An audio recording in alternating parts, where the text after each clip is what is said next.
Hi all, இன்னைக்கு நம்ம mushroom masala fry எப்படி செய்யுதுன்னு பார்க்கலாம் வாங்க. ஃபர்ஸ்ட் நான் 2 வெங்காயம் பொடிசா கட் பண்ணி வச்சுருக்கேன்.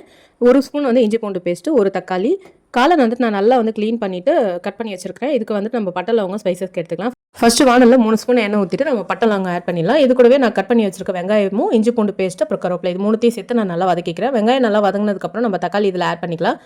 தக்காளி நல்லா மசிச்சுட்டுக்கோங்க. எல்லாமே நல்லா வதங்கினதுக்கப்புறம் நம்ம கட் பண்ணி வச்சிருக்க மஷ்ரூம் இதில் ஆட் பண்ணிக்கலாம். மஷ்ரூமில் பார்த்தீங்கன்னா வதங்க உங்களுக்கு அதுலேருந்து கொஞ்சம் தண்ணி வெளியில் வர ஆரம்பிக்கும்.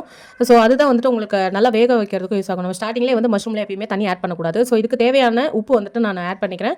இது கூடவே மிளகாத்தூள் குழம்பு மிளகாத்தூள் தான் நான் ஆட் பண்ணுறேன். 1 ஸ்பூன் குழம்பு மிளகாத்தூள். இன்கேஸ் உங்ககிட்ட குழம்பு மிளகாத்தூள் இல்லை அப்படின்னா 1/4 ஸ்பூன் வெறும் மிளகாத்தூள், 1/2 ஸ்பூன் தனியாத்தூள் இது 2 ஆட் பண்ணிவிட்டு நம்ம நல்லா வதக்கி விட்டுக்கலாம். ஸோ நல்லா மிளகாத்தூள் லைட்டாக வதங்கினதுக்கப்புறம் ஒரு 1/2 கிளாஸ் நான் இதில் தண்ணி ஆட் பண்ணிக்கிறேன். தண்ணி ஆட் பண்ணிவிட்டு நம்ம சிம் பண்ணிடணும் ஸ்டவ்வை. ஏன்னா நீங்கள் ஹை ஃப்ளேமில் வச்சிங்கன்னா தண்ணி சீக்கிரம் சுண்டிடும், உங்களுக்கு மஷ்ரூம் வேகாது.